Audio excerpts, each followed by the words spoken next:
What is up? Another episode of Ripple Effect Podcast. I'm your host, Ricky Varandas. Today we have returning guest, Russ Baker.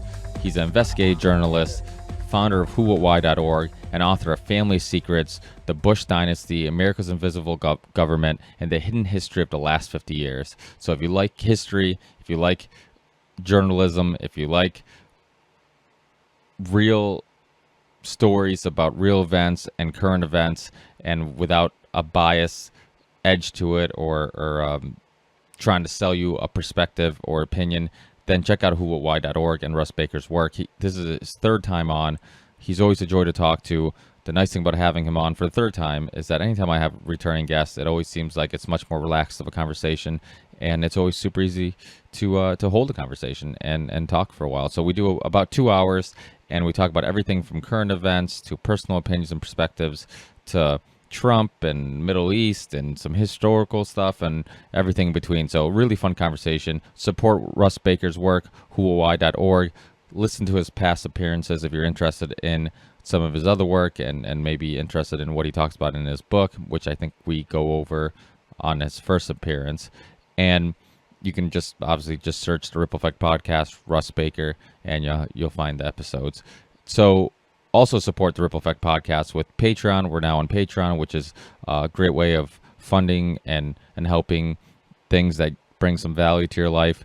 I'm not sure if Who What Why is on there, but I am. So if you want to support the Ripple Effect Podcast, please do. You can send us $1, $5, $10, whatever you can afford a month.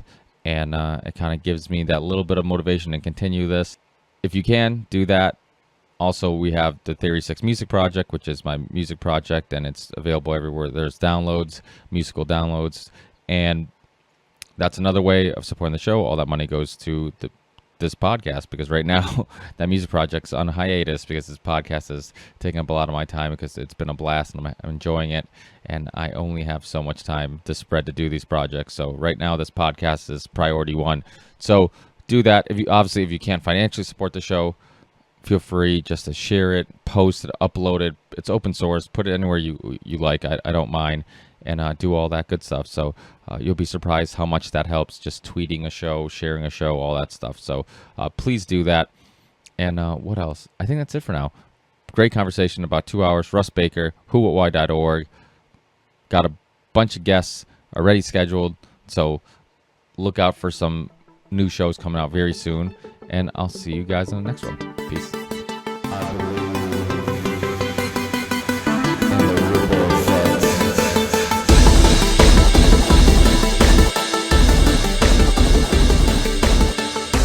Hey. You hear me? Yep. Awesome. Thanks for being with me. I appreciate it. No problem. This is a great time to be running a news website. And it seems like every other day there's more shit in the news, and it's impossible to keep up with it. And if it's not for websites like yours, I honestly have an impossible time of keeping up with what's going on in the news. Well, thank you very much. To be honest, we have an impossible time keeping up with the news, too. It's just gotten so crazy. And the reality is that Trump is an extreme caricature of a pretty stinky system. And, had the media been doing a better job and looking more carefully at what informs our government and our policy, they would have seen variations on this all the way through.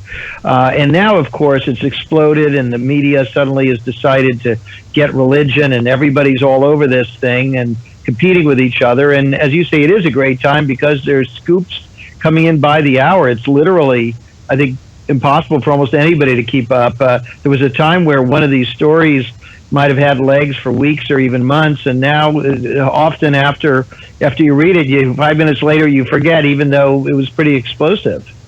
Yeah, CNN doesn't have to do a whole month of breaking news just because of a missing airline that they never found any actual information on. And because it seems like a lot of times mainstream media will just milk a story. I'm kind of just making fun of what during, I remember the Malaysia airline thing, and my wife would just be glued to the TV because CNN would just constantly say breaking news, but there was no new information, and they're just milking the crap out of that story because people were so intrigued with it that they knew that as long as they kept saying breaking news and people thought something new was going to happen, or there was releasing new information, people would stick to TV. And it's one of those reminders that the media really is just a business, and I think people tend to forget that. I think we have this idea that there's this moral and ethic thinking involved in the media, and they're more about exposing the truth and wrongdoing and all this stuff. But people forget that those commercials between segments, I mean, they're paying the bills, and they have huge influence on what they show. And because they're paying the bills, and the more eyes they get on the TV, the better. But it almost seems like it's the younger generation, just as the older generation keeps kind of dying off, and really it's getting to the point where now people don't even take CNN seriously. I'm sure you've heard the recent story about the Reddit kid who made the Donald Trump meme. For people who didn't see it, it's a meme that Donald Trump retweeted. It was somebody took the video of him when he did an appearance on WWE, and he was like clotheslining somebody and all this stuff, and they put a CNN logo on the face of the person he was beating up, and then Donald Trump retweeted it, and it caught on like wildfire, and then CNN goes off and basically threatens to release his kid's information to dox him, and gets an apology from him, which to me is scary. Yeah, but I got to say, to me, even that story is professional wrestling writ large. It's we only have so much bandwidth, and so my focus is on what's going on in the policy arena that affects the most of us. I mean, I think that media, pro and con, and as you probably know, I am quite a critic of the media. I have long been as a member of the media. I started our news website, Who, What, Why, as a reaction to what I saw as the real limitations of the media, both the so-called mainstream and the alternative media, what I saw that they weren't doing in terms of just pursuing every story, regardless of whose ox gets gored and what the readers or audience likes. But I have to say, I mean, these are real stories, and I do think that it's an exciting time to be a journalist. I think these news organizations are energized right now. They have the thrill of the hunt, and certainly what's unfortunate is when this kind of work should be done all the time about everybody, and not just when they smell blood in the water, but they do smell blood in the water, and it's pretty safe for all the news organizations to compete. But having said that, I think these revelations that are coming constantly, as you pointed out, their tendency to cover something where there's nothing going on, and just kind of drag it out, and people are mesmerized and watch it. This is different. This is where stuff is coming out constantly. These are real and interesting developments, and it's a little bit like being glued to a drama with constant twists and turns, and that is pretty good entertainment, I must say. Yeah, but what's your opinion on the fact? It seems like when the internet when people started really having 24/7 access to the internet, once it started getting on cell phones and stuff like that, there was always that joke that like now bar arguments will end much quicker because we'll argue about something and we can Google it immediately and find out who's right or who's wrong, and we don't spend all night arguing at a bar. But I think it's gotten to the point now where almost it's gotten to the point where now you can Google about anything and find something that backs your argument. So it's almost gotten to the point where there's like so much information and so much conflicting information. I mean, maybe it's just the fake news meme kind of blowing up and people kind of reusing that term over and over again. But it seems like there is a danger of the fact that people have a hard time now knowing what's accurate, what's not accurate, who to trust, who to believe, what not to believe. And it seems like whatever you believe, you could probably find some echo chamber or somebody who's written a column or written a perspective that kind of will cherry pick the opinion that you're looking for. And do you think, you being editor-in-chief and creator of Who, What, Why, do you feel like, that it becomes even more important to make sure that every story you get or you do post is correct, and you're not posting anything where people, well, I mean, do you stray away from opinion, or do you guys try to tiptoe that line? I mean, obviously, a lot of people say it's almost impossible not to let your own personal opinions kind of have some influence on what you're saying and writing and stuff like that, which I think some people, most people respect and agree that that's okay, as long as it's not causing you to completely manipulate a story. But from the perspective of Who, What, Why, and what you guys do on a daily basis, I mean, do you feel like that's a conscious concern of yours to make sure that you guys are considered one of the trustworthy websites where people can go and get factual information? Yeah, I mean, to some extent, Who or Why is the news equivalent of slow food. We do take our time, and we do think about and discuss things. We tend not to rush things onto the site, so there's not a lot of so-called breaking news on there. Most of these pieces have been marinating for hours, days, weeks, sometimes months, and that means that, generally speaking, we take a long view, and we hear from people all the time that they say, gee, I discovered something you ran last year, and I found it so informative. So we're trying to stay away from the sort of perishability of news. If you want that, there are a multitude of outlets you can go to. By the same token, we're also trying to not compete with these sites that are primarily people expressing their opinions. But where we think there's a shortage is in asking the deeper questions and trying to really understand what things mean. I don't know if you'd say in a purely objective way, but in some sort of a rational, thoughtful way that I think most reasonable people would say, yeah, they gave this a fair spin.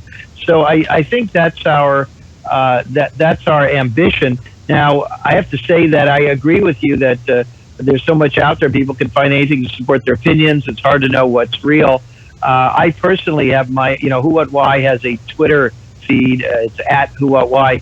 I have a separate one at Real Russ Baker, and it's my outlet, and I have a chance to be playful and a little bit facetious, and in that way sort of comment upon the parade. And I put things on there. I used to put after them, something like fake, in parentheses. And then I thought, my God, people can't tell that this is ironic commentary. That's their problem. But I do understand there's a very fine line. People have a hard time knowing what is real and what is not. And yet, at the same time, Ricky, I think that I look at what we are told is real. There are all these corporate media sponsors all these so-called fact-check sites where they're going to tell you what is real. But even those things are highly subjective because they don't consider the larger implications of what something that is sort of ostensibly true. And so, for example, somebody who blows up innocent people who is from another country may be a terrorist, and somebody who launches a drone that kills innocent people is a loyal, patriotic servant of the United States. So it's all subjective, of course. Yeah, absolutely. Your mic, for some reason, sounds like it's sounding a little rust or not muffled, but it some clicking noise. I don't know if I don't know. I wonder if, let me try to see it. I just turned off an air filter. Does that help at all? No, or is that still there? The clicking. It sounds like it's the mic itself, but I could be wrong. I'm using a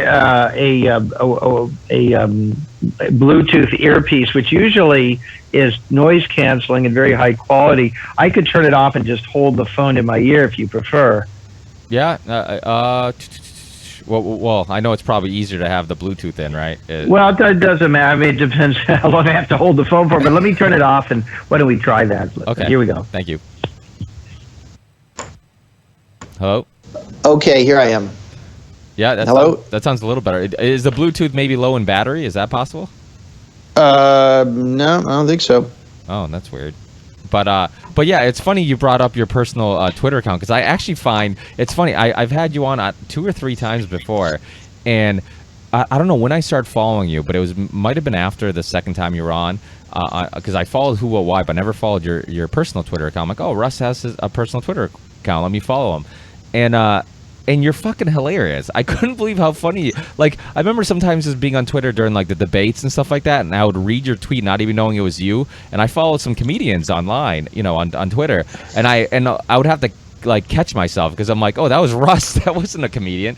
And because you're just but I think, like you said, it's probably nice to have that personal account where you can do that. You can kind of be more sarcastic and playful. And when we're talking about such serious information, I'm sure sometimes and some people, that's how they deal with I guess depressing moments in their lives or depressing information is sometimes all you can do is laugh about it.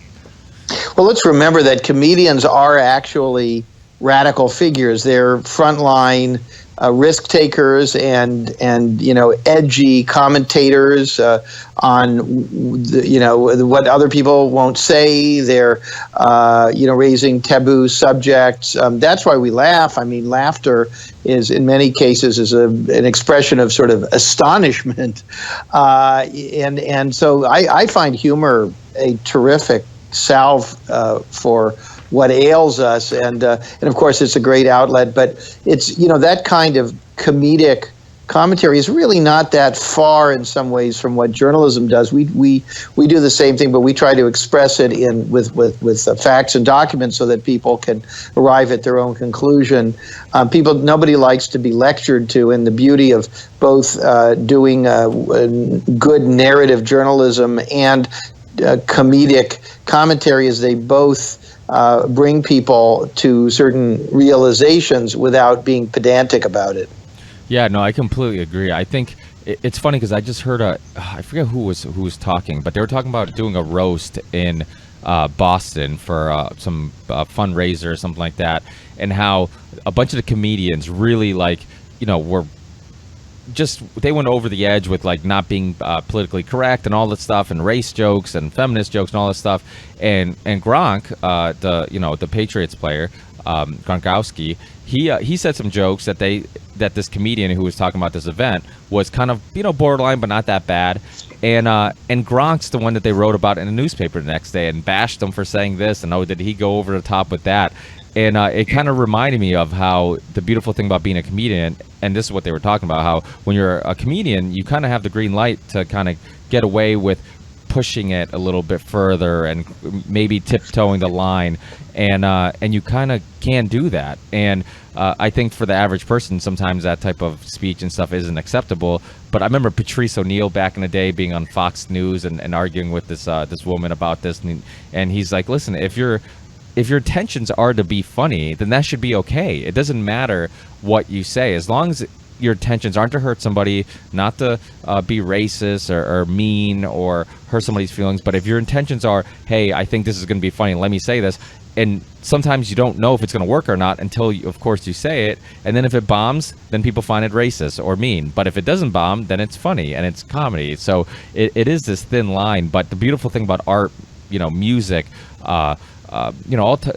even when the Pizzagate was going on, they were talking about that woman that does all that crazy art that was friends with the Podesta family and stuff like that. I mean, that type of stuff seemed weird, but in the art world, really, I mean, I grew up listening to bands like Napalm Death and Cannibal Corpse, who really pushed imagery and lyrics, and like art was all about pushing the limit. So sometimes people from the outside looking in might find it as weird and kind of maybe something more to it.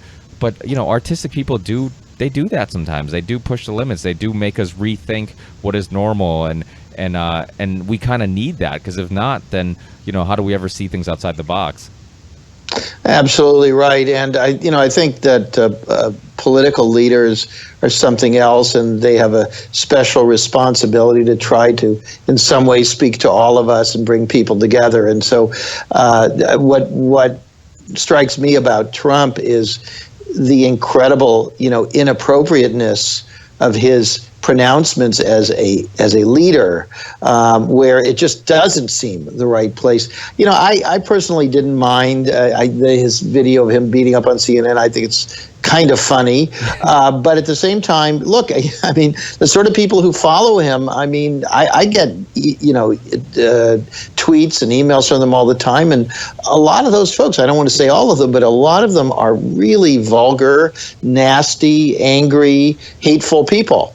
Terribly inarticulate and rude, and it's just so yeah. I mean, we're all particularly sensitized now, I think, to the idea that you can't do a lot of the things he's doing, and you can't say a lot of the things he's saying, and just treat them as, oh, that's fine, that because a comedian would do it. No, it's not okay right now, not particularly while feelings are as inflamed as they are. Yeah, but the weird thing about Trump is, I think that CNN thing was actually hilarious. I thought it was pretty funny, and I don't know why anybody would take it that seriously. I don't know why CNN took it that seriously, and but I think the thing about Trump is one of the reasons I think he appealed to so many people was that when people are so afraid of the same cookie cutter type of politician, just the fact that even if you didn't like his personality, even if you didn't think he was a good person, the fact that you at least seemed like you knew who he was, like he was okay. He's a piece of shit, but he's a piece of shit. That's like he's he's a womanizer. He's this, he's that. But at least I know who he is, and that gave me like a little just peace compared to dealing with somebody who you feel like they're just telling you exactly what you want to hear again, and they're just giving you the look and talking in the way that they've talked the whole time and think that that's what you want to hear, and this is the way politicians should look and sound and talk and all this stuff. And I think it's funny because right a little bit before me and you started talking, I was watching some of the Conor McGregor Mayweather press conference. I don't know if you follow boxing or MMA, but Conor McGregor is this MMA fighter who swears, and he's kind of like the Stone Cold Steve Austin of MMA, and I think there's an appeal to the fact that he seems like the average Joe. He seems like the type of guy who swears. Like we swear sometimes. We mess up in our speech sometimes. We lose our temper sometimes. Like these are all very human aspects to our everyday lives and personalities. And when I think people see that come out, and it's not just like this fake person who's trying to seem perfect all the time, I think that there is an appeal to that. People seem to like that. Yeah, absolutely. I mean, I think that really says almost everything about Trump and his appeal. People say and have told me that they actually don't care at all what he does, which is kind of an amazing statement. But they don't care because it's all about the fact that his sort of, I don't know how to put this, but his being unafraid to be his own, sort of vulgar self is a tremendous relief to other people, because they feel like they've been biting their tongues about how they feel about other people, particularly other countries, other races, and so forth. And he seems to liberate them and tell them that that's okay. Now, there are obviously some very negative consequences of that. And I think the reason that CNN reacted the way it did about of him beating down CNN is that we journalists do feel a real danger. And in fact, I have to tell you, this is under Trump is the first time in my career that I was reticent to tell people that I'm a journalist, not in New York or Los Angeles or something, but when I travel in other parts of the country, and people ask me, and I can kind of almost look at them and I can kind of sense where they're coming from. I know that telling that I'm a journalist is going to lead to no good. So, these are tricky issues, and it's very hard to get it all right, just as it is about being able to joke and express ourselves. We all have reactions to everybody who's not exactly like us. That's human nature. We observe and we react to these things, and then we decide what's okay to say and how to censor ourselves. And then you have these two extremes, this sort of political correctness brigade, which is, telling us exactly what it's okay and what it's not. Those people, they're constantly interrupting you and telling you not to use certain words. And on the other hand, there are these people who really do say very hurtful, horrific things that have significant consequences. So like everything else in life, it's a little nuanced and a little tricky to get it right.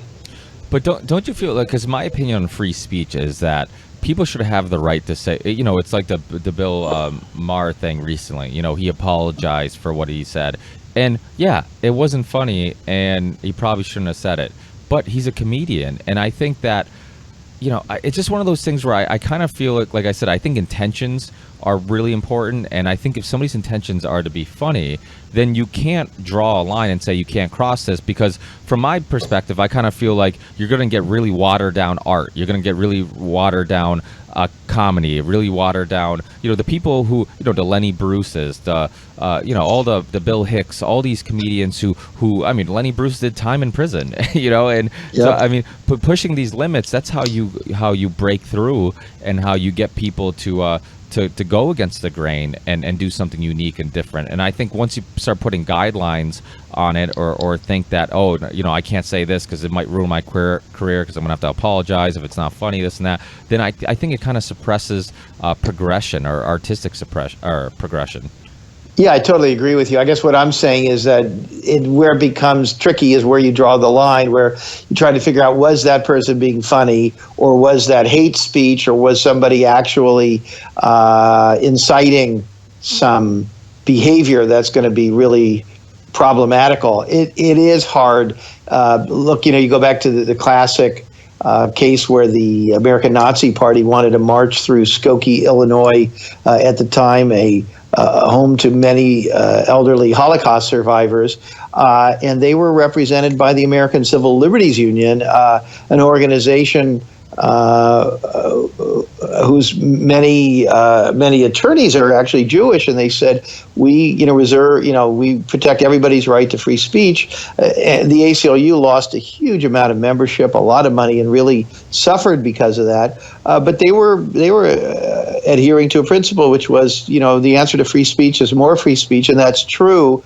But at the same time, Europe views these things differently, and as you may know, particularly in Germany, there are all kinds of things you're not allowed to say because they say, look, we had free speech here, and it led to cataclysm, and there are sometimes consequences. So I guess I hate to be a cop-out on this, but I think that this is the who, what, why way, which is to discuss things, to admit that they're not black and white, and that being a productive member of society, it means not being lazy about things and being, challenging yourself and others intellectually to sort of constantly sort things out and sort them out, understanding that it's a moving target.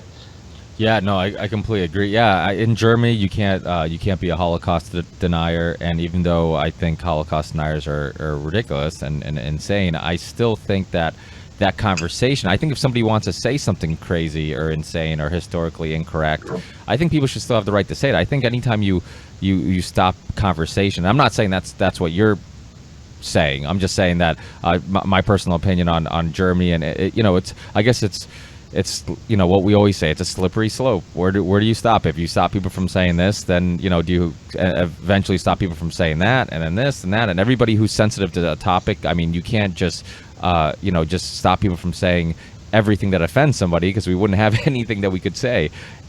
So it is a slippery slope, I think. But it's true. I mean, freedom of speech is to defend unpopular speech, because popular speech doesn't need defending. And I think all conversations should be on the table. I think I've talked to people who have pretty radical or different opinions or perspectives on many different things, but I think if somebody's willing to have those type of conversations, I think that nothing should be off the table.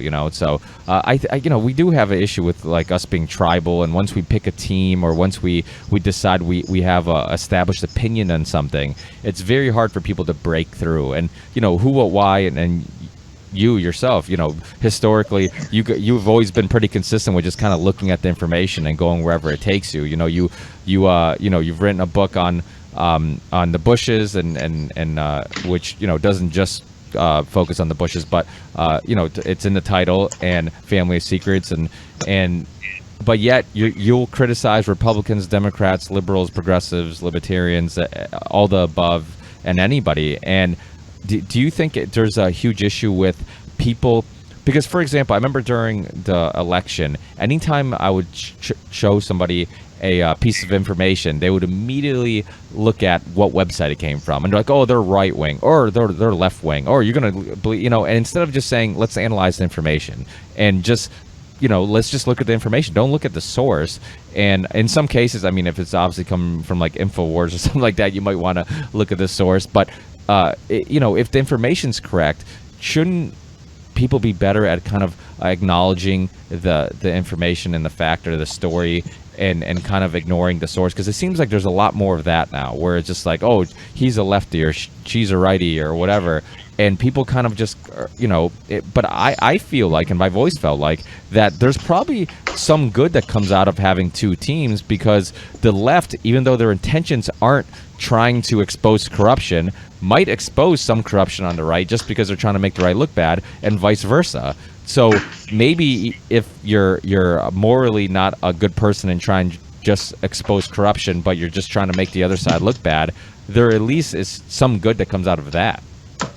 Well, I think there is. I mean, I enjoy reading sites that I might not philosophically agree with. I even like watching, Fox News stories. I wouldn't do it all the time, probably could cause brain damage, but I like to do it a little bit because I like to see, I do consider it very much an organ of propaganda. And even though I think that people who like Fox News think it's objective and that, other ones are organs of propaganda, by some classical definitions, Fox News really adheres to the classical definition of propaganda, or various definitions of propaganda and disinformation, where there are deliberately, I believe, distorting things. But it's very interesting for me to watch because I like to see how this is done. And to me, Fox News is a textbook case. It's particularly transparent.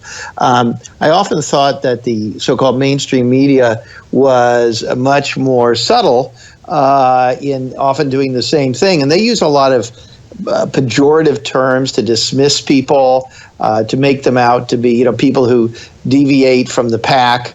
Very common. I was just reading an article from an old New Yorker, but it was looking at a certain journalists, mainstream journalists. But the second those journalists sort of, deviate or start alleging that the system is more corrupt or something, suddenly they've, gone around the bend and something wrong with them and so on. So the mainstream media does the same thing of pushing a line, a company line or a corporate line. And of course, the liberal publications do the same thing as well. Essentially, if they're for a candidate, they pretty much will never report that that person shouldn't have done that. I mean, the Democratic-oriented websites and so on. I mean, Hillary Clinton really could have done no wrong, or Barack Obama could have done no wrong, and that's not journalism at all.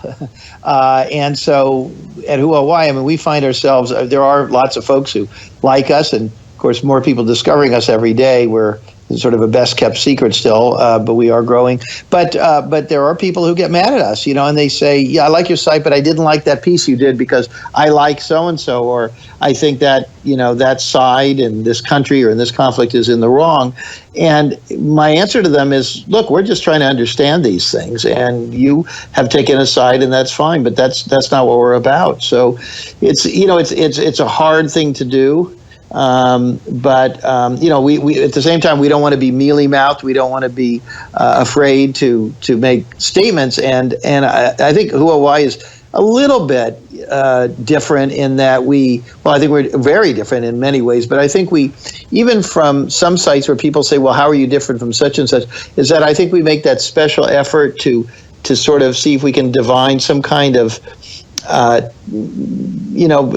somewhat subjective, but also somewhat objective truths from situations. Some people say everything's subjective, and we don't believe that to be true. If you're going to say, did that person steal that person's wallet?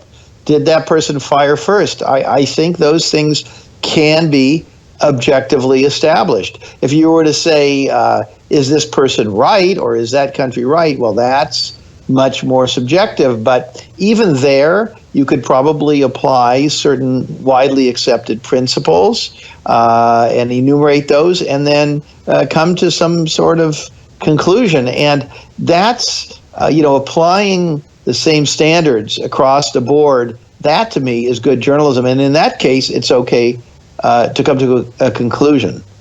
Yeah, no, I completely agree. I mean, it's like having a argument with a significant other. You know, it's if you really analyze it, maybe one person is right, but you know, of course, it can be subjective on who is right, who is wrong. But you know, if you really analyze things, you know, sometimes you do have standards and stuff, and if you can put your own emotional interests aside, then you can kind of figure out, you know, maybe who is wrong or who is right. But yourself, I mean, you don't really talked about, or you haven't really talked about this in the past too much, but I'm kind of curious on growing up, did you subscribe to any ideologies that kind of got your attention? Was there any political party that you kind of were part of or kind of related to more than the others growing up? And has that changed? You know, I came out of a background where my father in particular, but I think both of my parents were you know, very well, both very aware. My father was, I would say, fairly political, but political in the best sense of the term, that he on his own, without any kind of prompting, became interested in what was going on in the country and the world, and in that sense, I think was very much self-taught, and he became interested in people different than himself, and he began caring about them and doing things to right what he saw as injustices and so on. And so in that way, I would say that I was brought up very much in an environment where these kinds of things were discussed, and I don't believe I was ever told to be a supporter of a political party. I was never lectured about those things or told to take some kind of an action. But it's nice for kids to be in an environment where ideas are discussed. And you know, a lot of people say, "Well, I'm a Republican because my father was a Republican. I grew up in that environment." That's a sort of an authoritarian thing where you're sort of almost ordered to do it. Again, it reminds me a little bit of political correctness. But I was fortunate to grow up in an environment where I just had a chance to witness people who were trying to come to grips with the human condition and trying to figure out what was the right thing to do, and doing it even though they didn't have to. It had nothing to do with their job or their livelihood or anything else. And for example, my father became active in a number of causes that they didn't benefit himself at all. And I love that. And I think that that's ennobling, and I think that's what makes it great to be a human being and to be alive, is that we can care about something larger than ourselves, and we can do things for others. It's very gratifying, and I think to some extent that has been lost on a good chunk of the American people, that they don't think that way at all. If you even read their sort of Twitter profiles, it says, you know, proud veteran, you know, love my kids, et cetera, et cetera. It's all about themselves. And even when they say I love my country, well, what does that mean? I mean, we all love our country. We differ on how to act on that. But those are expressions of self-love and self-concern, and not a kind of an outward projection toward wanting all people, all living things to flourish. Yeah, I mean, it's funny because you know, I remember being interested in, I think it's called Maslow's hierarchy of needs, and there was a interesting experiment where they had a kid laying on the ground, and he was basically pretending to be cold and homeless, and people kept walking by, nobody did anything. And then this one guy stopped and put his coat on him and started talking to him and said, "Hey, don't worry, buddy." He's like, "I know it's cold out here. What are you doing out here?" He's like, "We got to look after one another." And he was also homeless. The one person who stopped was also homeless. And they did a similar experiment with a pizzeria where this guy went around in a pizza asking people if he could have a slice of pizza, this and that, and nobody everybody said no. And then they gave a full pizza to this homeless guy, and then the same guy went up to the homeless guy after he was eating the pizza and said, "Hey, can I have a slice of pizza?" And he said, "Sure." And they sat down next to each other, and so it's this idea of like, we think that because I think Darwin's, all the Darwin research and the Ayn Rand type of thinking, where it's all about kind of looking after yourself first. We think that that's really our first instinct, but I like to argue that I don't think it is. I think that what really motivates us is helping others, and we feel better when we help others. And I mean, Christmas, I'm not a Christian or a Catholic, or, I was raised a Catholic, but I'm not religious is what I'm saying.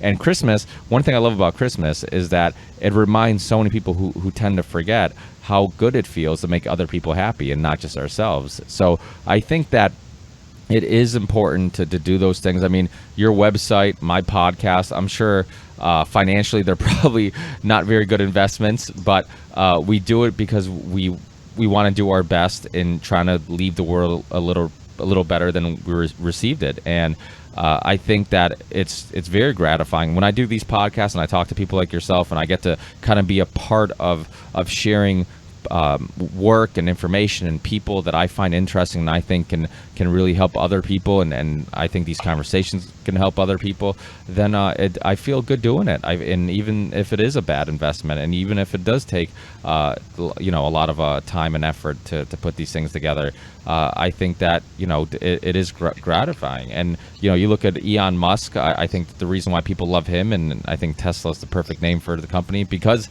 I feel like people like that who are motivated by making the world a better place, those are the people who really go down in history as revolutionary thinkers and minds. So I completely agree with you. I wish I had a question after that long rant. Yeah.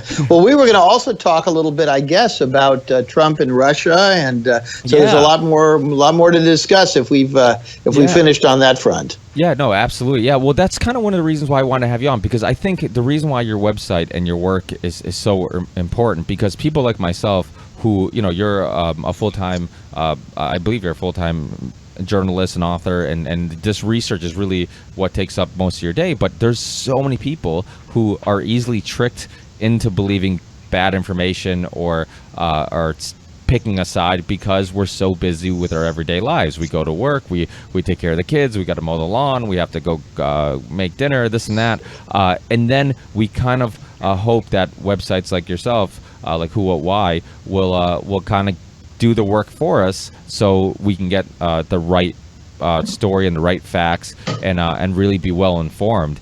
And really, like I started off the show, there's been and usually during, like, we have a family-owned construction company. During the work season, I struggle to kind of keep up with the news, but now since Trump has become president, it's harder than ever, because like we said in the beginning of the show, there's so much going on. And I kind of wanted, and I know that you've recently, have put articles up on Who What Why talking about the links to Russia, and I know you've done interviews. I know you're on Watching the Hawks talking about it too, not too long ago. And so because there's so much misinformation, disinformation, so much information in general, what has your research led you to believe? Well, what's your opinion and perspective from all this? Well, I don't think we really know exactly what the full picture is, or the full ramifications of this Trump-Russia issue. When I first heard about the hacking and so on, I was wary and cautious, because I think that's the right posture for a journalist. And I have to say that, having now had whatever it is, half a year of digging into some of these things, there definitely there's definitely smoke there. There's definitely fire there. There really is something there. It's a real story. It's not a fake story. It's an important story. Is it the most important story? Is it the only story? I'm not sure. How big is it? How much of it is something that's that somebody could sort of justify? I don't know. I mean, it is true that when the PAC goes after anybody, then because there's so much, the dominant conversation is all in a particular octave, that's what you're hearing, and that's what you're assuming. In other words, if everybody keeps saying bad, bad, bad, bad, bad, you do assume that somebody did something bad, and we sort of turn off our own faculties of analysis. And so I try to always keep those on. But I have to say, in this case, that at whowhatwhy.org, we have done a number of stories, particularly one I'm very proud of that we did back in March about Trump Tower, his historic relationships with people associated with organized crime, business with those people, and then with people connected to organized crime and the so-called oligarchs from the countries of the former Soviet Union. And that's pretty potent stuff. That's real, significant.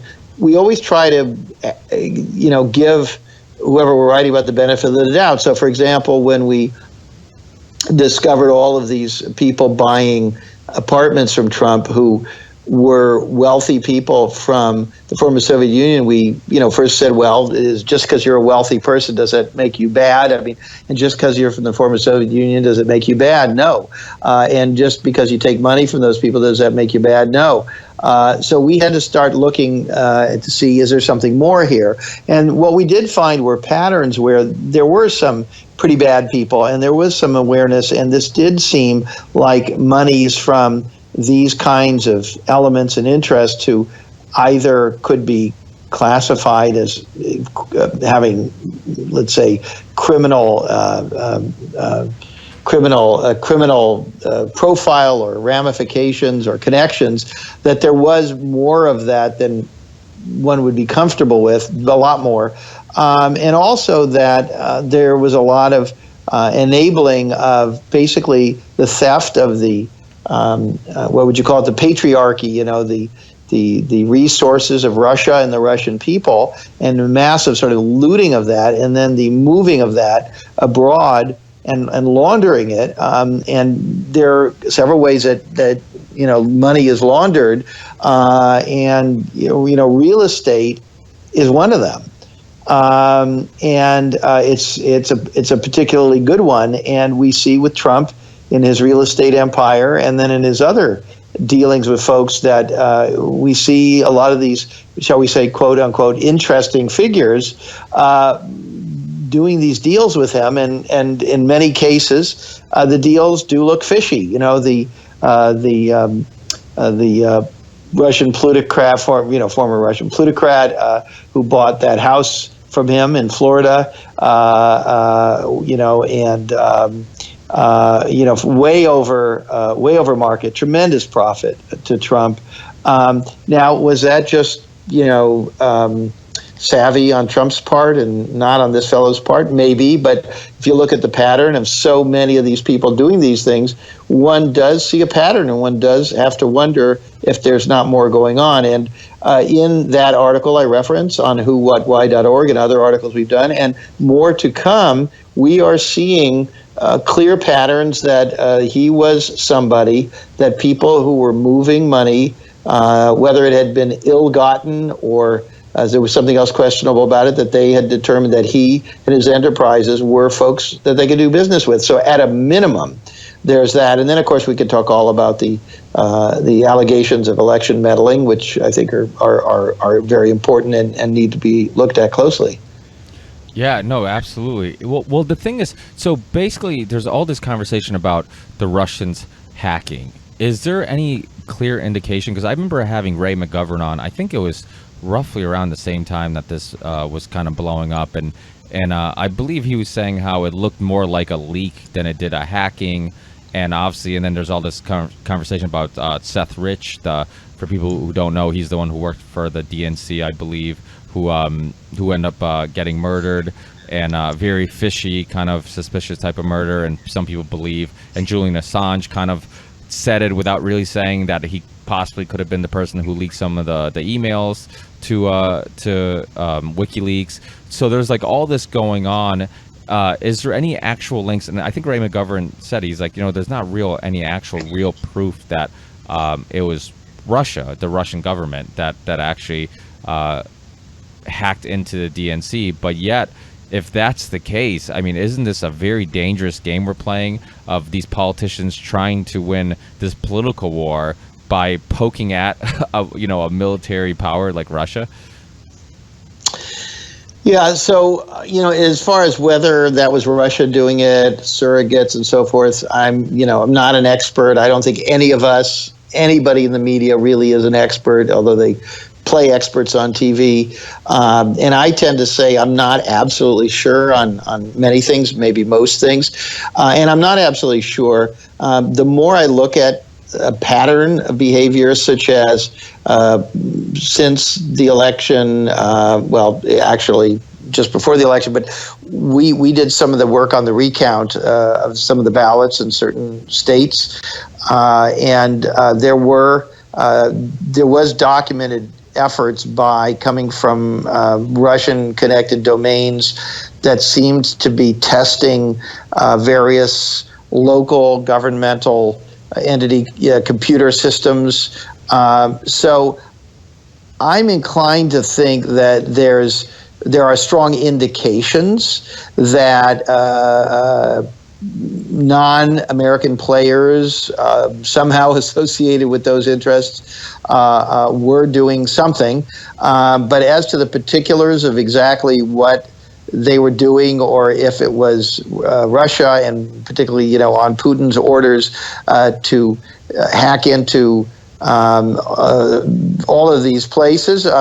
Trump seemed to think it was he invited Putin to find the Hillary's deleted emails.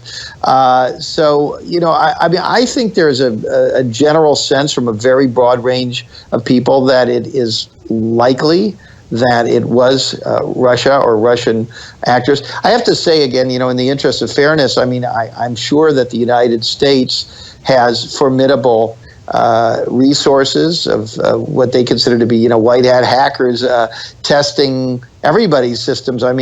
Supposedly they were going in and preventing North Korea's missiles from being effective, jamming the launches. Yeah, I heard that too. And of course, we would see that as very beneficial. I don't know if you could argue that trying to go in and affect elections would be seen that way. But of course, on the other hand, if somebody was running in some country and was perceived as very dangerous, if North Korea suddenly held an election, I would imagine a lot of people wouldn't have any problem if some hackers went in there, tried to make sure that Kim was not elected.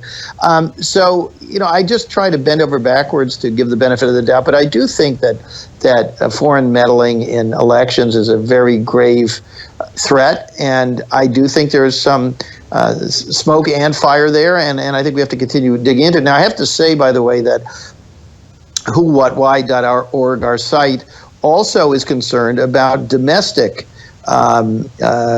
inappropriate shaping of election results. And our site has been almost alone in talking since before the election, since well before the election, about the dangers of our computerized voting.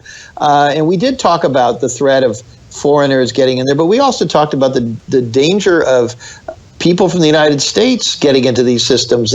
This country has gone largely toward a computerized voting with these DREs, direct recording instruments that are almost totally opaque. They're programmed with software that is proprietary. There are really no safeguards, and in theory, if somebody in these companies wanted a certain outcome, they could make those outcomes happen. Now, people argue about how easy or how difficult it would be, and are individual machines directly connected to the internet, and how would you do it? But I think enough people have proven that these machines can be manipulated and can be hacked, and then the only question is, would somebody actually do it? So I would love to see this discussion of Russian hacking in the broader context of how can we secure the American voting process to reflect the will of the people. Yeah, no, I completely agree. I think that people don't realize how easy it is to hack these machines. And like you said, it has been proven. It's been showed. If nobody's ever seen, I think it's an HBO movie, Hacking Democracy. Great documentary that really shows, just how easily these machines can be hacked. And also, I know Greg Palast, investigative journalist, also has a documentary that came out recently called, actually haven't seen it yet, but I know he written a book the same title called The Best Democracy Money Can Buy, and it's all about voter fraud and all that stuff. So there is a lot of meddling in our election, just by our own politicians and people involved. And historically, that people will talk about JFK having tons of dead people who voted for him and all this other stuff. So it's historically that's always happened. But even just with foreign affairs, it seems like pretty hypocritical, or at least a lack of a historical perspective for people to think that if Russia was influencing or in some way trying to influence our elections and to sway things one way or another, that to think so I think a lot of people who say this don't realize how often we've done that, just recently in Ukraine and I mean historically, taking down people we don't like in Iran and Nicaragua and Chile and Panama. I mean, you go down the list. I mean, we just have this long history of doing the same thing, and I think people talk about this like this is an act of war, but if that was the case, then there'd be a lot of countries trying to start a war with us. Well, that's absolutely right. And of course, I mean, I personally, and I think other people who are share these kinds of analyses, are not invited onto the American media. And I might point out that, many people sort of, liberal favorites like MSNBC won't have us on either. They're a shade, but they're a shade of the mainstream, and they're carrying water for a lot of these same things, and they're not going to have you on there to remind people about all of the things that the United States has done wrong. It's always, if the U.S. has done something wrong, it's always couched in, they said that if we went into Iraq, everybody was going to shower us with flowers. It didn't happen, but it's largely about, that the imperialism didn't work. It wasn't that it shouldn't have been done or that it was hypocrisy or something.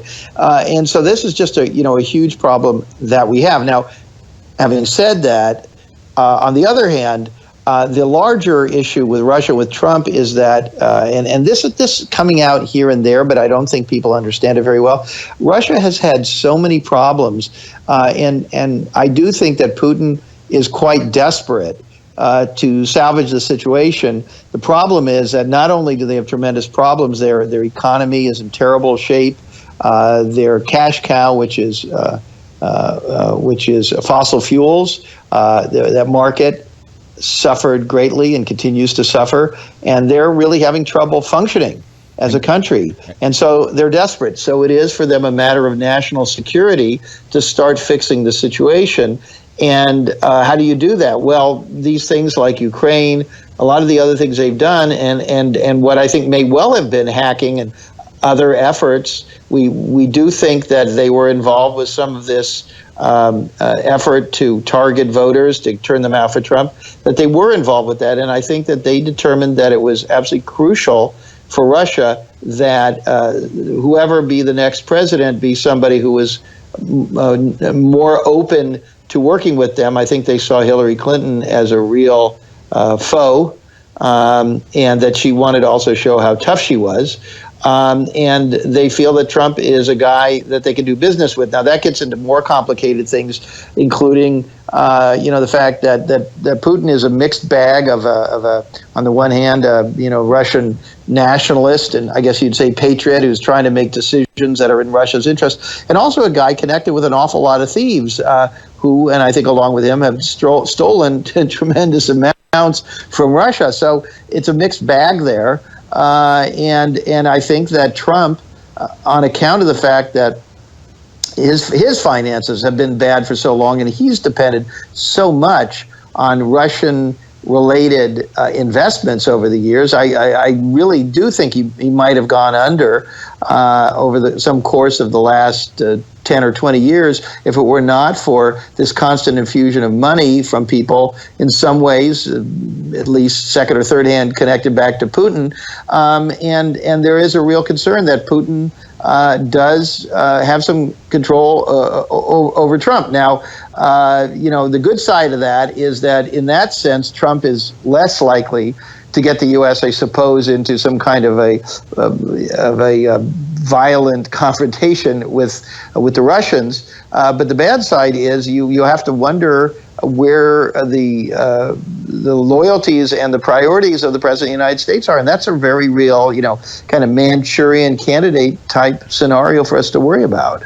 No, absolutely, and I think that's really important, because one thing I always argue during every election time, I remember when Mitt Romney ran, you always get the same argument that, if you're a successful businessman, then when that's the type of person we want as president, because we're in all this debt and we need somebody who obviously knows how to run a business and this and that. And I'm just like, they're not related with one another. You don't want, to be a successful business person or business owner, you kind of, morals are basically go out the window, and it's all about, how do I make the most money all the time? If it means, burning bridges with people, if it means doing unethical things, unmoral things, money always trumps morals. And when you become a public servant like the president, then morals should obviously trump money. So it's always funny when people, even when Trump was running, it was the same type of discussions people would have, is that, oh, well, Trump, he'll fix the country because he knows how to run a business. And I'm like, wait, but we understand that corruption is a huge problem in politics, and doing favors with people and doing favors that benefit corporations and powerful people, and not the people of the U.S. citizens. Then what makes you think putting somebody who's made a living off, trying to do what's best for him and for the bottom line, what makes you think that he's going to not continue doing that? And I think that people, for some reason, I don't know if it's just the conservatives doing a great job of kind of telling people, regurgitating this idea that, they're successful businessmen, they would make great presidents. But it seems kind of silly to me.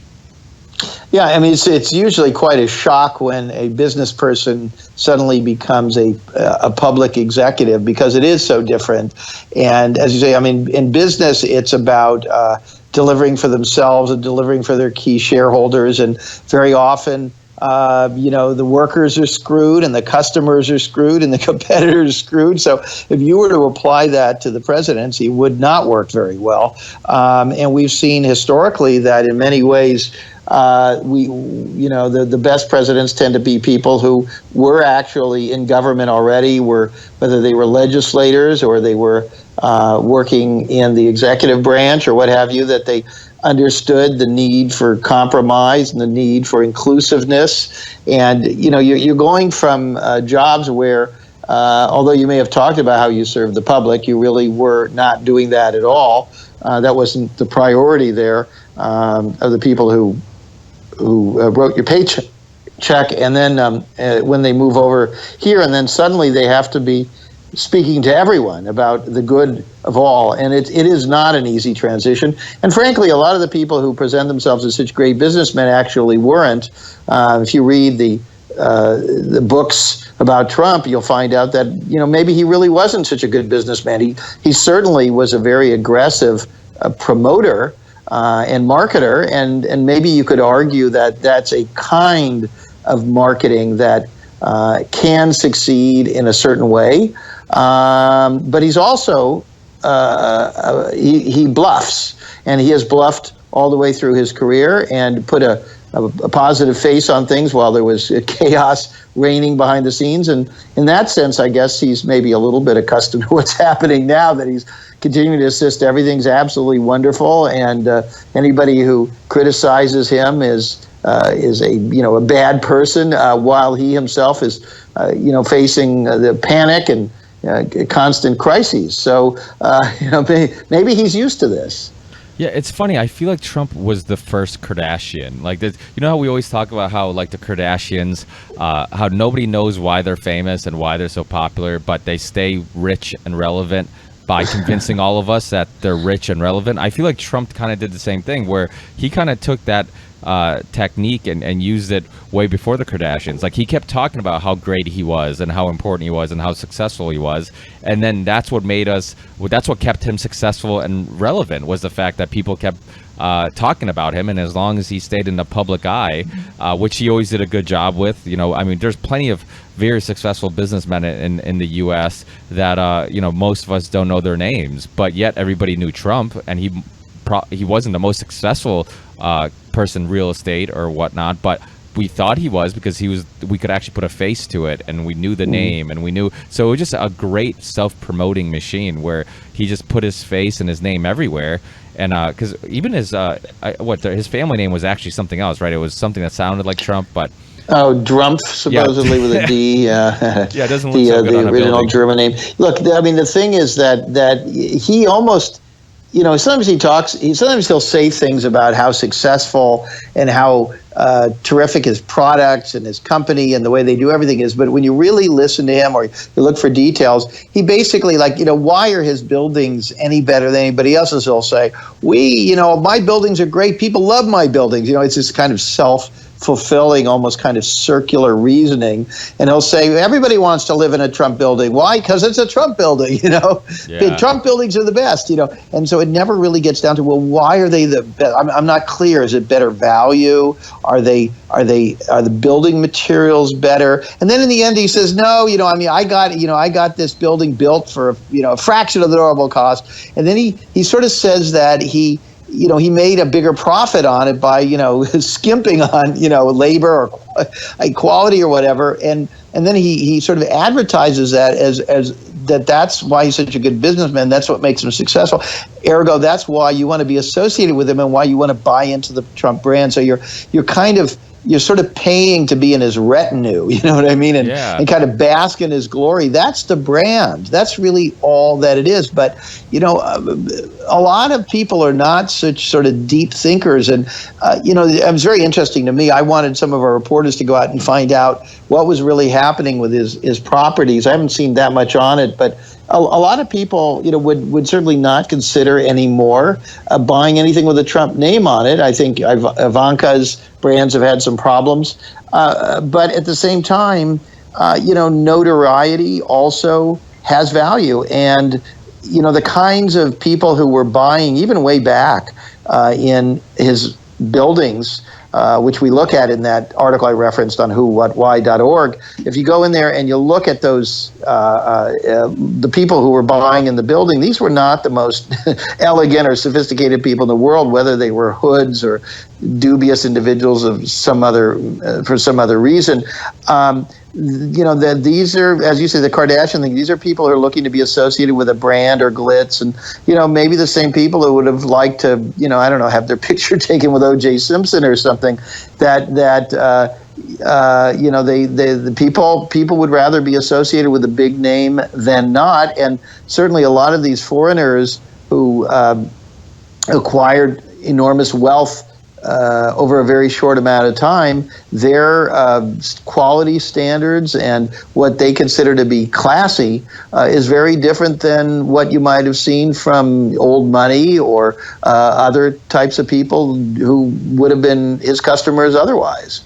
Yeah, I feel like it's great marketing. I mean, he markets himself the same way that a lot of luxury things market themselves. I know that like Maserati, for example, they have this car called the Ghibla, and it shares parts with like some Chrysler 300, vents and some other parts and stuff like that. But all the reviews are like, well, why is this car worth so much? Because it's a Maserati, and it's not really. You're not really paying more and that's kind of like what Trump does. Trump convinces you that the name, and this goes back, I mean, it almost goes back, I'm kind of indirectly talking about Edward Bernays' work and how he kind of changed, he created propaganda and marketing and really convinced us that we want something because of the way it makes us feel. It makes us feel special. It makes us, kind of pulling at our desires. And Trump kind of does that, where he makes you feel like if you're staying at a Trump building, it's better because it's a Trump building, and people will look at you like, wow, you have money, because he's done such a great job of selling his brand as his luxurious brand, where only the best and the brightest and the richest and most successful people use his brands and stay at his buildings, that you get that look. People look at you like you're the richest and most famous if you stay at these buildings. So it's great marketing, it seems.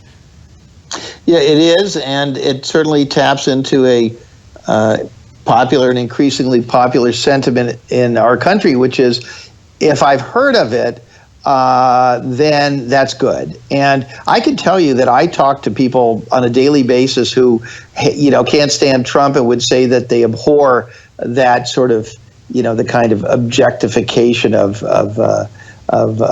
wealth and all of that. But I mean, at the same time, they'll say, "Oh, so what do you do?" And if you went to the right school, if I mentioned to them a journalism brand that they had heard of or that they looked at, they would be much happier than if I tell them I'm running a really interesting site you might not be familiar with.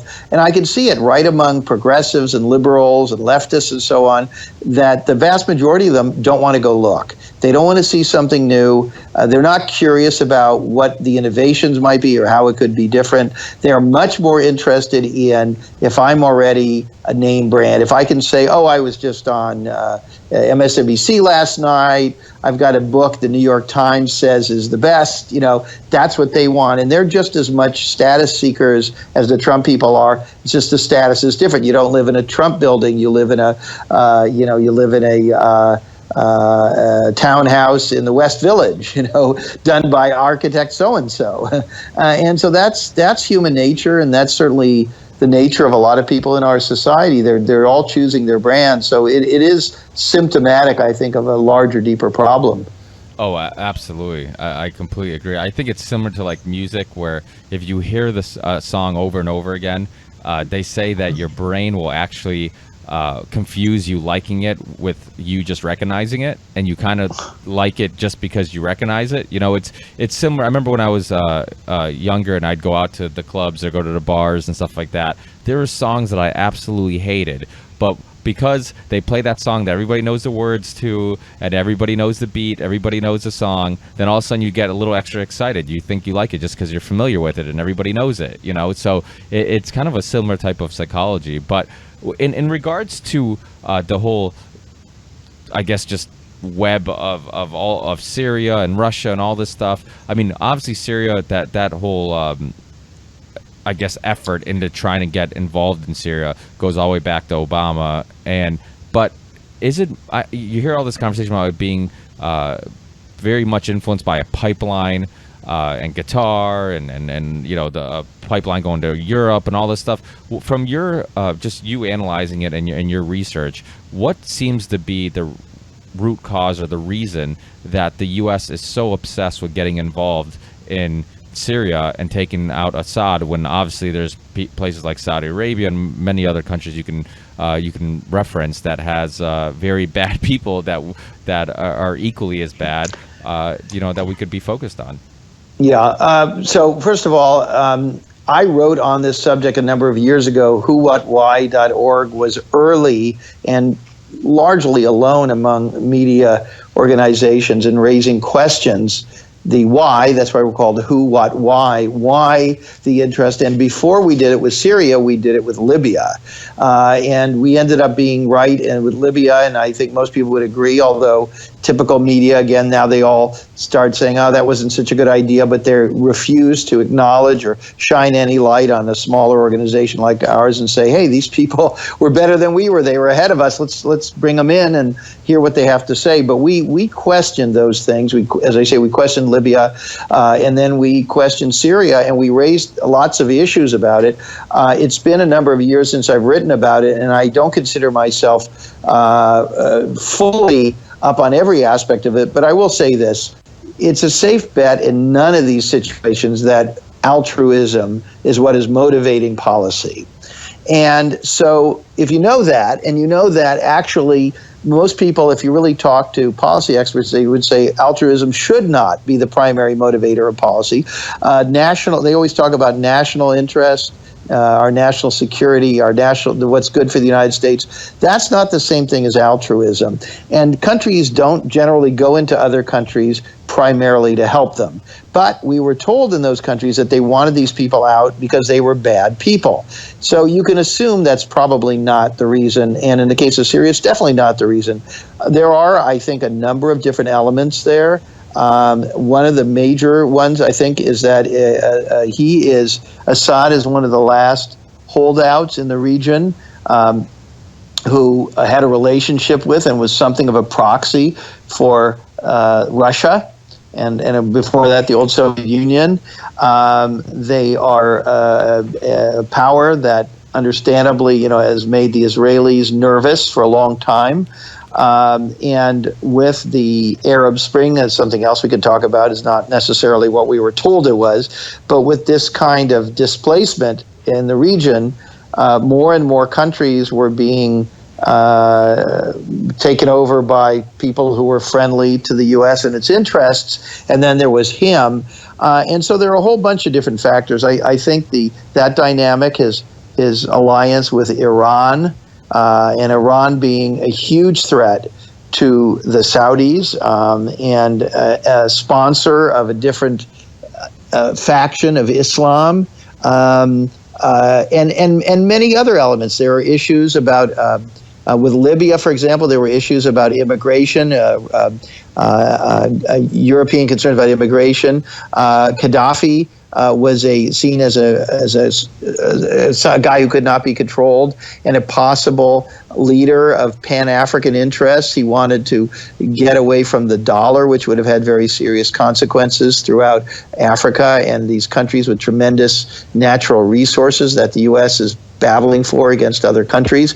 And it's the same thing with Assad. And I do think the pipelines have a great deal to do with it. I do think their role in the region and with these other countries has a great deal to do with it.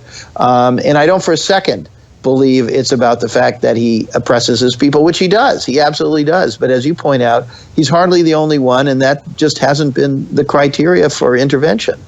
Yeah, and it's funny how the media can use terms like, oh, we're just going to arm the moderate rebels, and people will just digest that and not really analyze what that means. Like, I can't believe this term actually caught on, that people were just saying, oh yeah, it's just a moderate rebels. Like, what?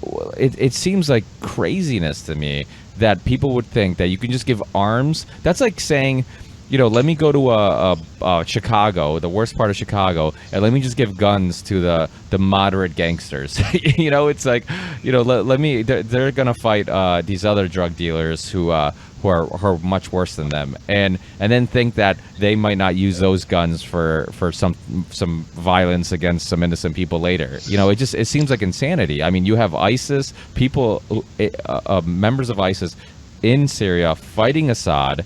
And then some of those people that are getting weapons are ISIS because they're fighting Assad. So these moderate rebels are also ISIS. It's like, it's such a confusing web of we're fighting ISIS in one country, but yet we're also giving weapons to ISIS in another country because they are the moderate, in some cases they are the moderate rebels. And there's been videos and stuff you can find online, and researchers who have shown ISIS members with U.S. weapons and military gear. So it just seems like we're going to make the same mistake again. Like you said, Libya, same thing, where even if we did take somebody down, what would be the next step? I mean, putting somebody in power that ends up being much more friendly to American interests? Or does it seem like the U.S. just constantly wants to destabilize these countries because that always guarantees that we have a justification for getting involved in these countries that have resources? Yeah, I mean, one of the real tragedies of this is that the Syrian people have suffered so terribly. And there's no question in my mind that Assad has been incredibly brutal in his crackdown. But the reality also is that from his vantage point, that's what he has to do to survive, and all he has to do is look at the physical fate of Muammar Gaddafi and say, I don't want that to happen to me. And I'm sure that Kim looks the same way at the situation. They put their back against the wall. And, I've wrote some reviews on our site, whowhatwhy.org, about films, documentaries that show the extent of the slaughter, which has been horrific.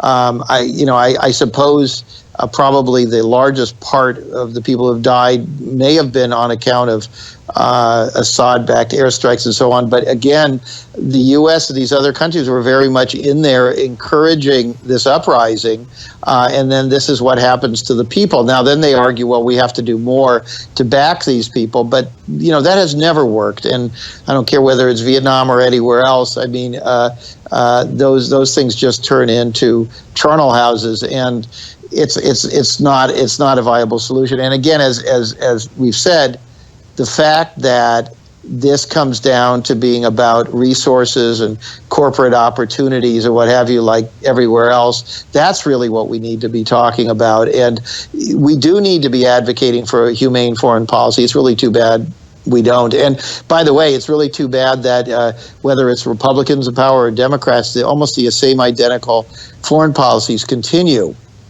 Whether it was Barack Obama or then Hillary Clinton, they were able to justify these wars and aggressions based on the fact that they had a person in as a sort of figurehead who people liked. So, when Bush was president, the liberals and the Democrats and the media that were associated with them were highly critical of the foreign policy. And then Barack Obama came in, and a lot of, I would say most of the foreign policy continued in a very similar vein.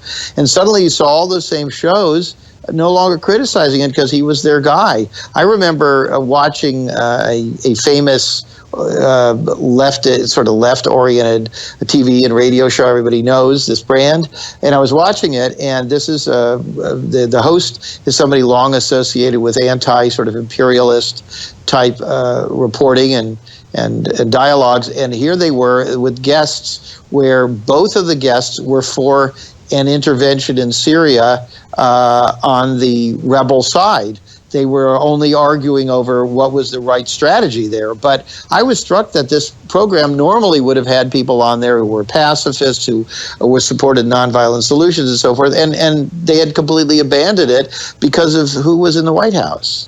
No, absolutely. And doesn't that tell you how much influence there is behind the scene? I feel like people watch House of Cards or people watch Game of Thrones, and I always say, like, they're both basically the same series, just taking place in different times. But it's this, people in power and people doing backdoor deals for them to get ahead, and then doing just shicey things and corruption and conspiracy and all this stuff.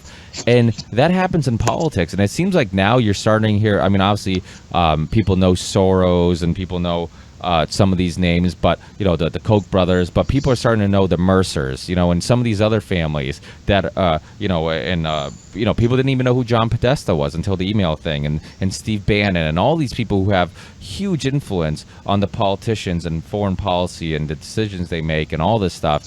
But these guys are mostly behind the scenes. And I think when you do look at the example you use, the fact that it doesn't matter which political ideology you subscribe to, you still drone attack countries. You're still constantly in Afghanistan, constantly, taking down people like Gaddafi and prosecuting whistleblowers. I've had John Kiriakou on and some other whistleblowers who know firsthand.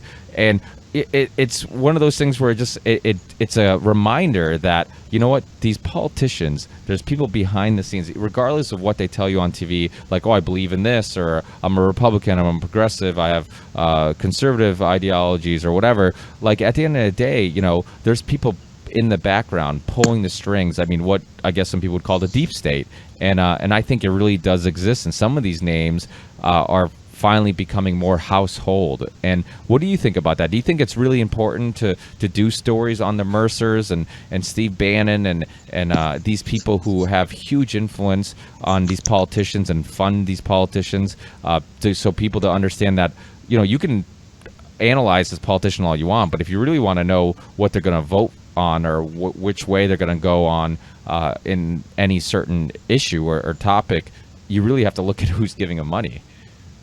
Yeah, I do think it's very important to look at these. However, I think that these folks often become caricatures and are treated as almost kind of like isolated focuses of public ire, when in fact what they are is extreme manifestations of the system itself.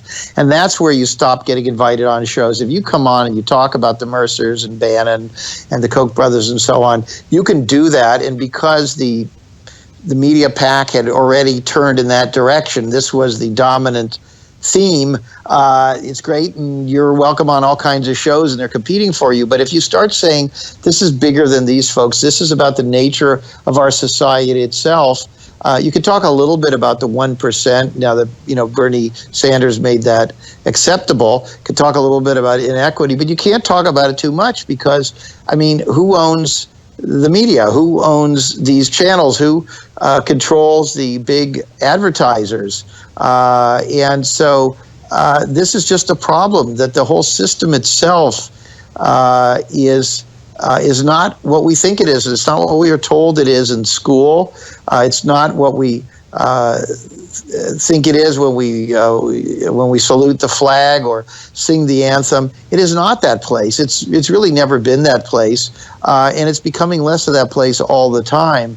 And the structure of the society and the domination by the wealthy and by a small number of them and of their institutions, that's of course the real story. That's the story we should be doing all the time. We should be talking about all the time, but we don't talk about it because it will make the natives restless. And when people get angry, like with the Occupy movement or something, the system doesn't like it. And although Occupy certainly caught some of the public imagination, you didn't see most people go down and join them. It was mostly kids and a narrow band of activists, but the rest of the people weren't really bothering to come out and try to figure out how to turn that into a movement that could really take the country back. So there is a sentiment even among the liberal establishment, most of whom are wealthy themselves and have involved with hedge funds and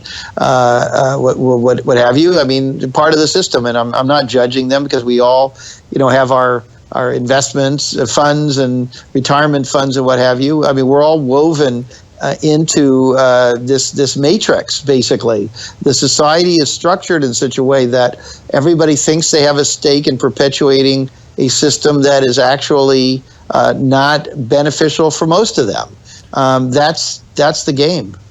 No, you're absolutely right. It's funny because people say this, and it's so true, where conservatives will actually vote for people who are against their own interests. You think that this person's fighting for you, and they're not. And I think the only thing conservatives and somebody like a Donald Trump would have in common is that maybe if you're a hardworking blue collar guy and you wake up every day and you get your ass to work and you're just a hardworking person, I think you can kind of relate to somebody like Donald Trump because of the fact that you feel like, well, even if you don't agree with him, even if you think he's a jerk, whatever, he does a lot of meetings and he does a lot of business and he's constantly working. And I think the alternative is, well, who am I gonna who do I relate to? Somebody like Donald Trump who wakes up every morning and works hard, or somebody like Bernie Sanders who wants to give all my hard-earned money to other people and share the wealth with people, lazy people who don't want to work. So I think that's kind of the appeal, because for a while I've kind of pondered on the idea of like, well, I don't get it. Like, you're middle class and you're a blue-collared, hardworking guy. What do you think you have in common with these multimillionaires like, Mitt Romney or Donald Trump? I remember Mitt Romney talking about how he was really struggling in college, that he would have to sell something from his portfolio. It's silly. Like, most people are eating canned food in college, and he's talking about a portfolio. We don't have anything in common with these people, but yet some of the same people who don't have anything in common with them will vote for them or have their back. Yeah, as you said, part of it is admiration for the success, and people who themselves are focused on themselves. They see a more successful person who's focused on himself, and they say that's who I want to be. They want to be just like him. They're vulgar, he's vulgar. They're angry at a lot of people, and they scapegoat people, and so does he. But he's more successful, so of course he's the figurehead. The fact that he doesn't care about them is okay, because they don't care about other people too much either, but then they have a commonality of interest they perceive. That's really, I think, the secret to his success. But the problem that I think the liberals, the Democrats at least, have on domestic policy is that they're articulating a more nuanced and complex thing. So, for example, a guy just sent me some insulting thing on Twitter, and I looked at his Twitter profile, and he says something about, get to work or get out, and I'm not, my money's not going to you. The idea is he's working hard, and there's a lot of really lazy people who want handouts, but there are some lazy people who want handouts, but the fact of the matter is there are a lot of people who consider themselves successful who, cheat, which is some form of something other than virtuous hard work. And also there is this unawareness that not everybody has a level playing field. And so, they're perfectly happy to look at certain people and say, I would never give that person a job, and then to complain that the person doesn't have a job and that person takes public assistance. So, there's just no acknowledgement at all of the idea that they say, well, look, life is unfair, too bad. But, those are the same people that when they face misfortune, they're suddenly asking for help. I mean, we see this with the healthcare thing. People are, angry about Obamacare, but the second they don't have healthcare and they're struggling, they're grumbling and telling their tale of woe. No, I completely agree. I mean, but I think some people would make the argument that at least if you're cheating, it means you're trying, and because I get it. It's funny. It seems like people would say this before when Trump was running for president, that he was he kind of was the dog whistle for racists. He was blowing a dog whistle for racists, and it kind of like a lot of people were backing him because they kind of felt like, yeah, this guy is anti-immigration and kind of doesn't anti-socialist socialist ideas and stuff like that. And I kind of feel like they're right, because I find myself in a lot of arguments with people about, like, well, look, all these lazy people. It seems like it's kind of, people are more comfortable saying those things now because the president kind of thinks like that. People. Do you kind of get that feeling? Oh, absolutely. But and even this notion that immigrants or people of other races are somehow lazier, it's fundamentally untrue. And if you talk to any employer, and I've owned businesses and run organizations over the years, I never saw any pattern at all showing that native-born white people were harder working at all. I mean, I'm not saying they're less, but I saw no evidence of that at all. And in fact, a lot of companies hire immigrants or people of color because there are an awful lot of white people who say, I'm not doing that job, forget it. They want better compensation for less work. So, to demonize people as being lazy or something like that is just, it shows a kind of a lack of awareness and being unrealistic. Almost, you look at factories, you look at slaughterhouses, you look at restaurants. I mean, who works in these places and who works from dawn to dusk for very, very little money and provides us with tremendous service and hard work in so many different ways? It tends to be those others that we demonize. So, and at the same time, of course, there is some truth to this, the notion that you can't, things are finite and no place can endlessly absorb more people. I mean, that's true. And I think this is the failure of the Democrats and the liberals, is that they don't acknowledge that there may be a kernel of truth, that even 10% or 20% of what these angry, really very intolerant people say, that there is some truth to that. I mean, they're concerned about their way of life. They were brought up by their parents being told that, the Friday night football game and Kentucky Fried Chicken and this and this and this and this are all the good things. And suddenly there are all these people who are into, same-sex marriage, and they look different and they speak differently and their food smells differently. And it's like, what the heck is going on? This is very disturbing to me. And that, I think, is really at the root of what is upsetting these people, because we all get accustomed to something. We don't like change. I walk in my neighborhood. I'm not happy to see the gentrification and how everything's changing all the time. But by the same token, I also acknowledge that when I first lived in my neighborhood, it was a little bit crummy and a little bit too dangerous, and I was glad to see some improvements. So, I hate to sound, on the one hand, on the other hand, but it's a mixed bag. And I suspect if we could find leaders who learned how to speak to everybody with a little more sophistication and a little more nuance. I don't know if it's possible, because in the end, the advisors and the media and everything encourage them not to do that. They want them to do sound bites. But as evidenced by our conversation here, we've been talking forever here.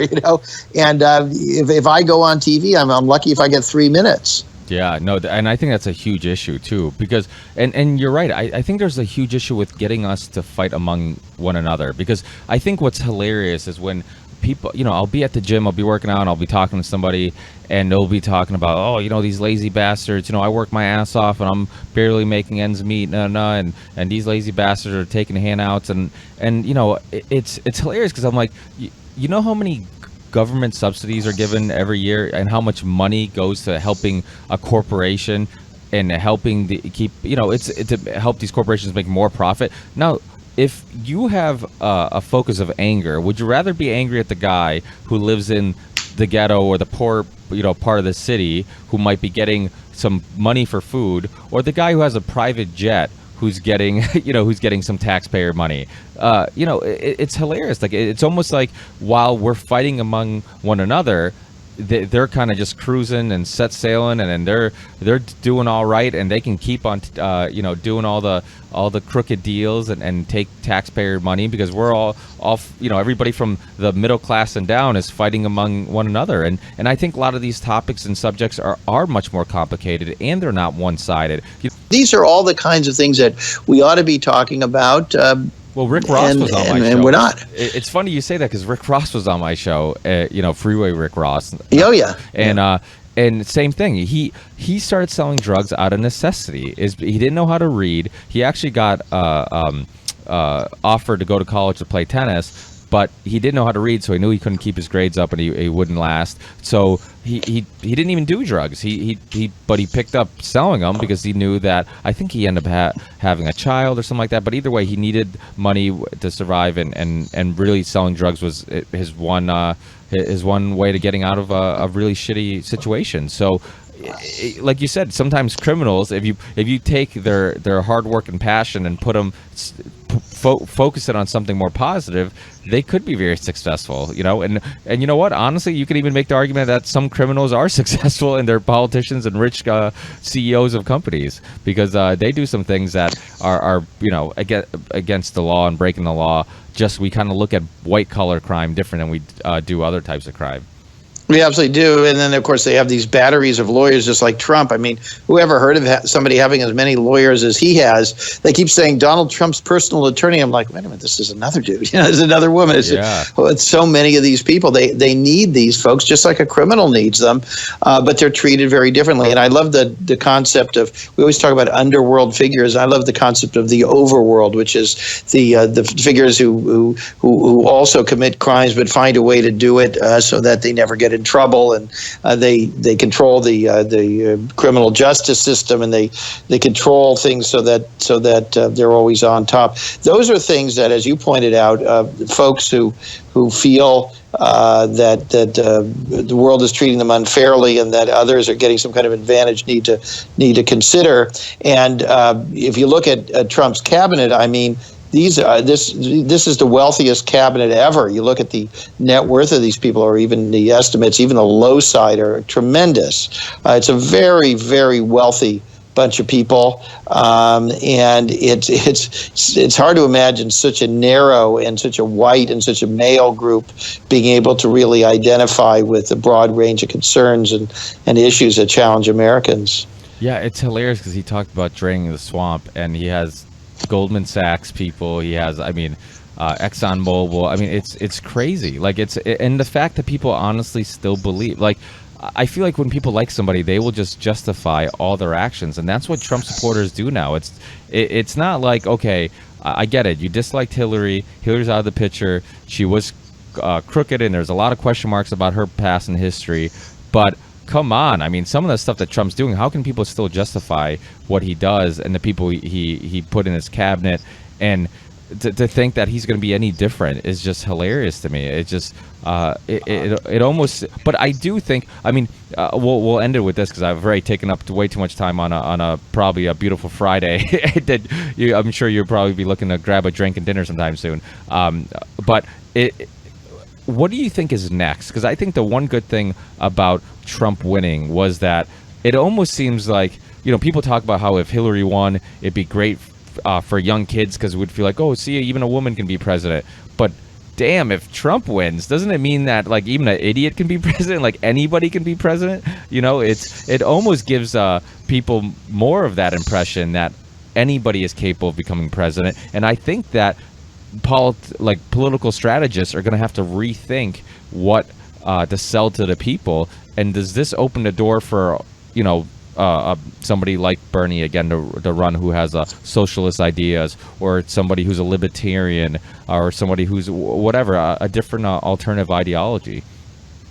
There's always a silver lining to the clouds until a torrential downpour wipes everything out. And I'm an optimist, and I always like to believe that there are good things can come from bad. This is one of those times. Unfortunately, particularly because of the climate change issue, this may be too late. And if Trump continues to do what he seems to be doing, which is to ignore this problem facing all of humanity, we won't have any options. But putting that aside and trying to be a little more optimistic, I do think that he and what he has fostered has opened things up and encouraged people of all stripes to get involved, to pay attention. There are now movements and groups encouraging a lot more people to think about running for office. A lot more people are stepping up to do that, and we saw that with the John Ossoff campaign in Georgia. We're seeing it in other places, and it's also quite difficult, of course, because with the Citizens United decision and the opening the floodgates to big money in politics, it has become much harder, and it really is the province of the super wealthy. But Bernie Sanders in particular has proven that it's possible for somebody who doesn't have wealth to appeal to a really broad swath of people and still to come up with formidable funding. So if that continues, and if other candidates come up that way, if the fight to limit big money in politics can be made successful, and there's always a chance of that. I think it's tough, but if more focus could be brought on that, we could see more ordinary people running for office. I think it's a very, very healthy thing for people who've struggled, people who came up the hard way, maybe people who are still struggling and haven't come up that hard. Some of the best elected officials we see on the local level, and particularly more and more around the city, are single mothers and people who just barely get by. They really bring a very interesting and extremely humane and authentic perspective to our government. So I continue to be hopeful. I think we live in dangerous, very trying times, but it's also a time where more of us are engaged than almost any time that I can recall in my lifetime, going back to when I was a kid in the '60s. But I say let's take advantage of the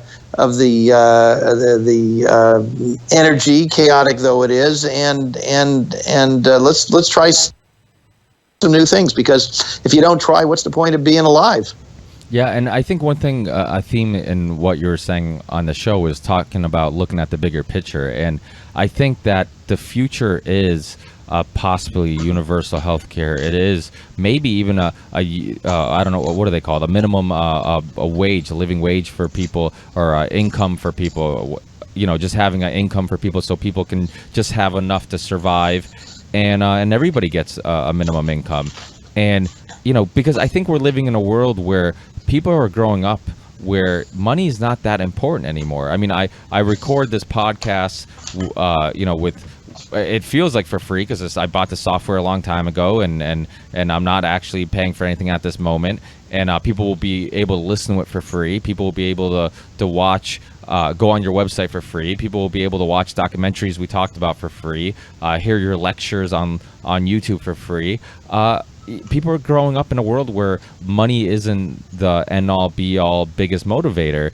And I think people are going to be much more likely to be open to these different ways of living, of possibly, a basic income for everybody, universal health care, and what some people would call socialistic ideas, but we already use some socialistic ideas. I mean, having the postal service is a socialistic idea. Police officers, I mean, it's all the same idea. This idea that we all pitch in and to get some service. And I think that's kind of in the direction we're going to, because when you and I were growing up, I mean, if I wanted to buy, or if I wanted to hear music I liked, I had to purchase it. I had to go to a concert and I had to buy a ticket, and I had to, if I wanted to watch a movie, I had to actually go to the theaters and pay for it, and this and that, where people are growing up now where they have more access to free stuff than ever. So I think it seems like they're almost more willing to kind of just continue that type of thinking of like, okay, no, the more stuff we can have for free, the better. Yeah, but it's tricky too, because I think people take that for granted and they don't realize how amazing that is. They don't realize that they can talk and text on their phone in an unlimited way without paying anything. And of course, everything's got to be paid for in some way. So it's a complicated situation, but I agree with you. A lot of Europe has a lot to teach us. Europe is not a perfect example in many ways.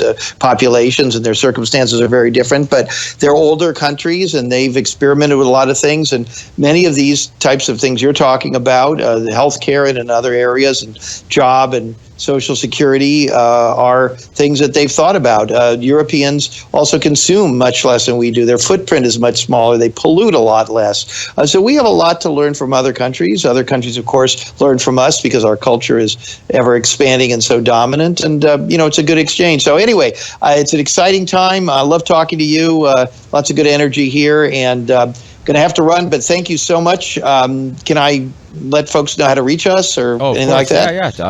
Let us know about your website. I know you have a YouTube channel. All the best places to get, sure. Stay updated. Yeah. So our website is whowhatwhy.org. O-R-G. That signifies that we are a nonprofit. All of our funding comes in donations from the public. We don't accept any advertising.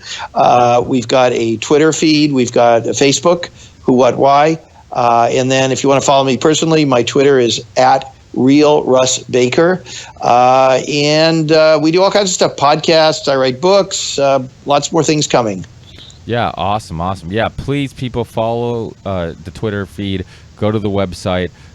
You also have a YouTube channel that you put up show appearances and lectures and stuff like that, which I find really interesting. And it just, we need more sources like yourself. I mean, obviously, one thing I like about having you on is the fact that people get to see that you really don't pick a team and you don't have an ideology that's kind of swaying you one way or another. So if people are looking for somewhere where they can get just information without being worried about it being, cherry picked for any reason, then whowhatwhy.org is the place to go. So thanks, Russ. I really appreciate it. It's always a blast talking to you. Enjoy your Friday and enjoy the rest of your weekend, and hopefully have you on again in the near future. Hey, I enjoyed it. Thanks very much. Thanks, Russ. Take care.